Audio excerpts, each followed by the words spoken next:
that the actual revenue of Nigeria in the first 4 months of 2022 was 51% short of the targets, while debt servicing exceeded revenue by 19%, shows that we are in a financial mess as a country. But is more borrowing the answer?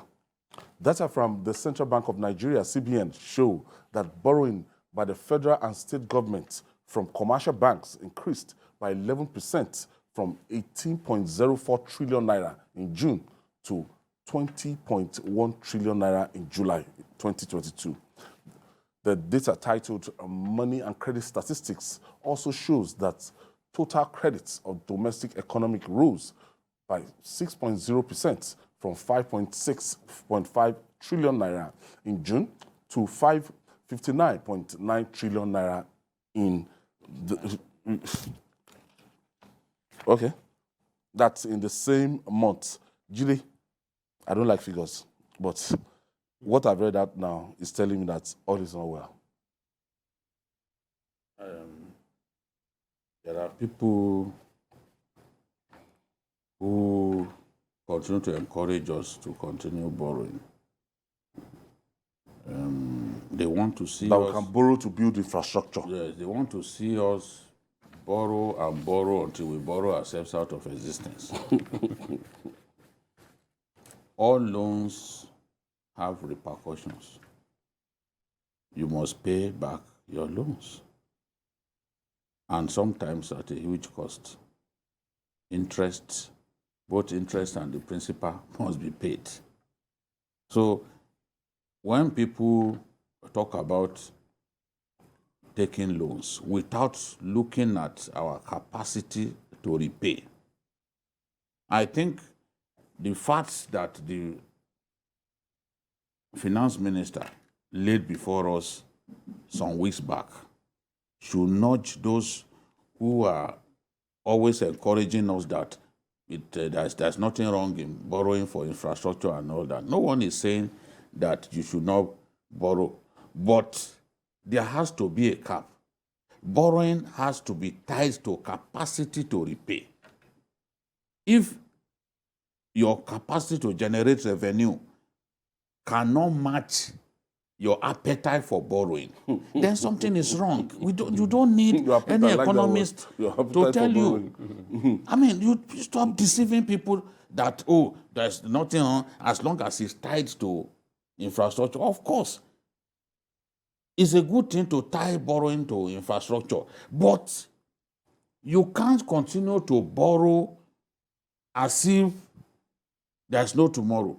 Borrow yourself out of... Now, we are in a situation in which, for the last quarter, debt servicing exceeded revenue.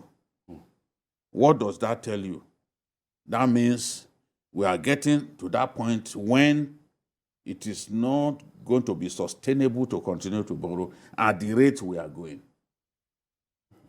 If debt servicing with more money, yes, what you are using to service debt is higher than what you generated over the same period. Is it not from your revenue that you are going to pay back? Are we going to ultimately take loans to pay debts? Whoever leads himself into that kind of situation knows that he has pushed himself into a ditch. So all of these things, when you look at even borrowing from my own concern, my biggest concern is what we call ways and means. Taking money from CBN, borrowing money from CBN to pay salaries and other things. We are trying to address our fiscal deficits by taking money from the CBN. In short, the World Bank has warned us to address recurrent expenditure. Yes, the thing to do is try to trim your recurrent expenditure profile, trim it to the level that you can manage.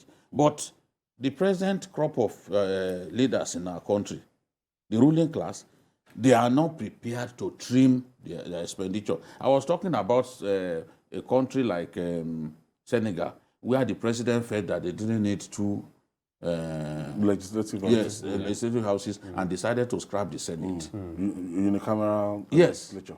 they reverted to unicameral. So if you can trim your expenditure, reduce the areas of waste, and boost your capacity to generate revenue, that will help us. But revenue remains stagnant. We are not addressing that. We think that the solution is to continue to borrow from the CBN, to continue to borrow from creditors all over the globe. Look at, in 2015, total borrowing by the federal government from the CBN was 648 billion, 648.26 billion. Today, it has risen to 19.26 trillion. Let me say it again. From 648.26 billion in 2015, the total debt of the federal government to the CBN now stands at 19.26 trillion. Look at the difference. And it's projected by before the end of this year, because this one terminated last June, that it will reach 22 trillion. We've got to do something about borrowing, as if there are no repercussions. The cost of servicing your debt will ensure that even you cannot even do fresh infrastructure. You can't. Other areas of the economy will suffer as a result of huge financial outlay for the purpose of servicing debt. People have to look at that.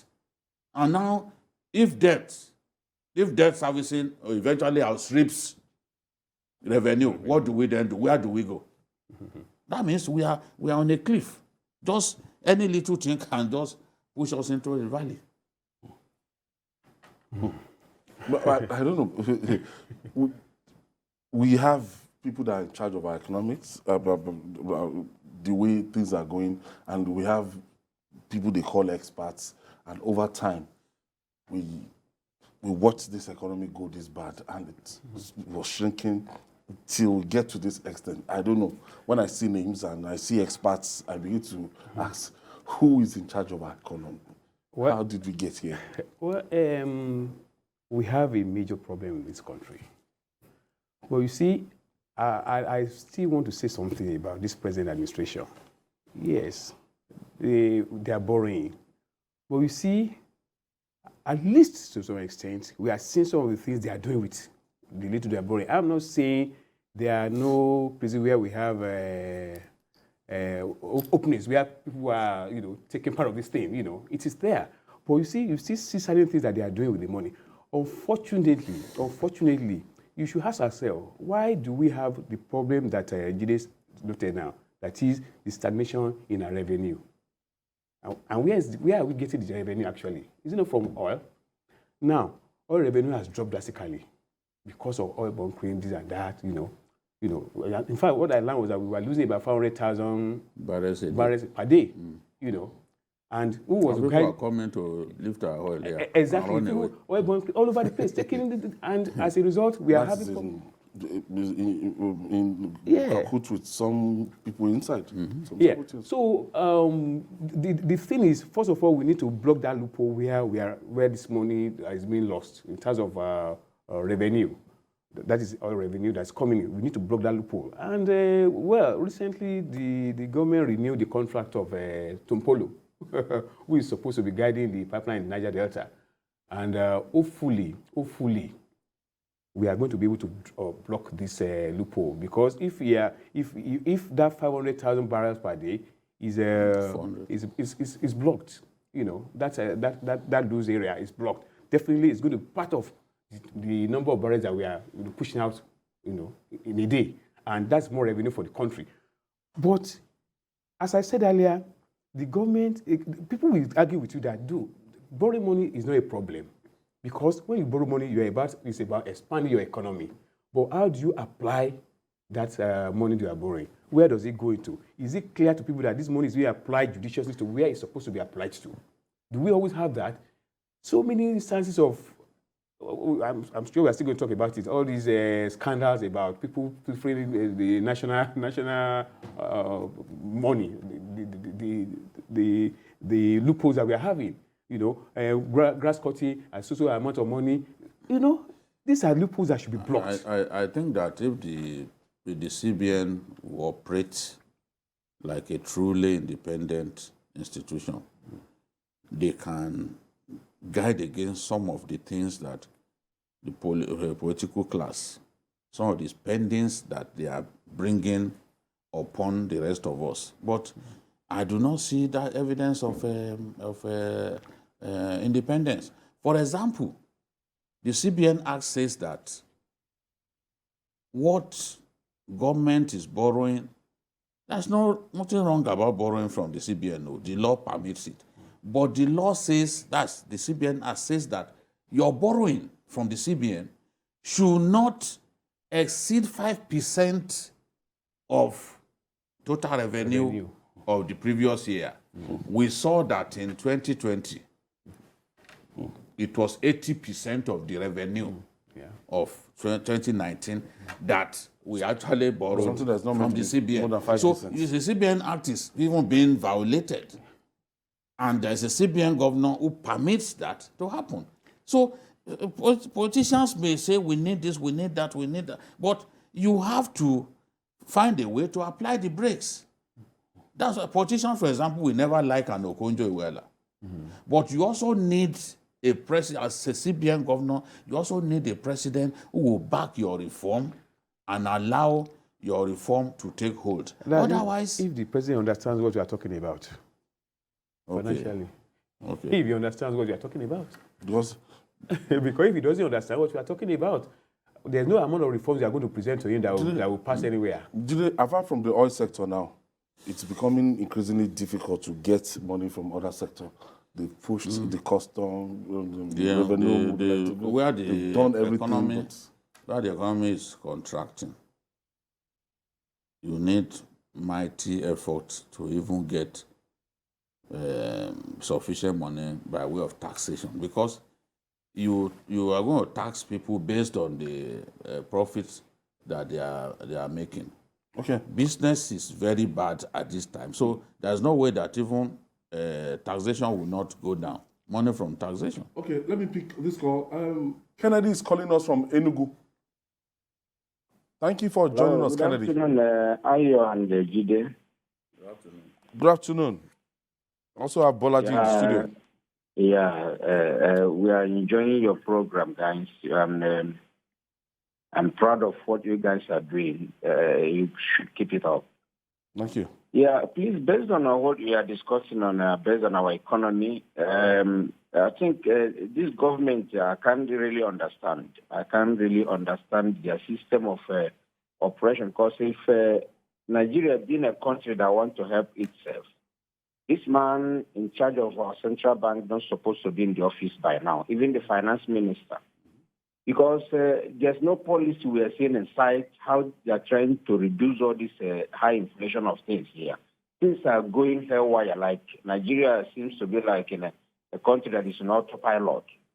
You see, like when people start talking of like being on a failed state, I don't know any other qualification to use for us to get there. Is it when people start falling on the street to die? Because a lot of things, there are some people in this country now that who can't feed twice in a day because of high cost of things. Please, this government should rise up, wake up to their responsibilities. God bless you. Thank you so much, guys. Thank you for your contribution. So we're talking about non-oil remittance. Yes. Revenue. Yes, that is an area where we should concentrate on. I'm impressed with what the three tiers of government shared last week. Okay. Almost 1 trillion. I think about 950 billion or so. It's not all the time that they share that kind of money. I've seen them share something in the region of 300 billion. You know, so if they can share 950 billion, that means that some sectors have done very well. We have so many revenue generating agencies, more than 60 of them. They all have to work hard. But the areas through which the resources are leaking are too many. if they do a thorough probe of a lot of these revenue generating agencies, you will see that some Nigerians have turned themselves to billionaires out of the rest of us. The people have turned themselves to rent seekers in our country. We are not addressing this issue enough. There are many people who should be within the tax net who are not paying taxes. Yes. And That's people one have of that found a bad way. thing. Yes. Yes. In some countries of the world, they rely heavily on taxation. Yes. And if you go against it, the punishment is greater than committing manslaughter. You see? But in our own case, there are people who cut corners, they will bribe. People are and not refuse even to interested pay. in People are paying tax. making money. But They are they making pay money. little. They are They don't doing want to pay. business. They don't They are want to. making They don't want to pay money. taxes. They don't want to pay taxes. They call tax officials, bribe them, and get a tax Rebate, tax certificate. Whereas they didn't pay enough. You can pay, but if you are not paying enough, you are cheating your country. That's economic sabotage, and a lot of Nigerians are doing. Even foreigners, come and see some of the big foreign companies that have come into our country. Some of them are being investigated now. You will discover that a lot of them are owing us a lot of money by way of tax remittances. And they get by. A lot of these because multinationals, oil companies, corrupt everything, officials, under declaring Yes. their profits. just so that they will not pay pay enough. Even the worst part of it is among our people. You see, I recall that if you want to contest for any position, any election, when you are aspiring for any position, under a political party, they ask you to bring your tax clearance certificate.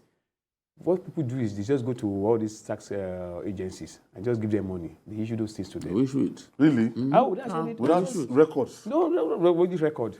They just issue to them. The local government could issue their own. Even the state will issue. Just pay certain amount of money. You don't know where that money is even going to. It's rather unfortunate. Because if all these are the things you are talking we don't about. have revenue. We're going to have revenue. That's a big loophole. We're going to have revenue when people are refusing to pay.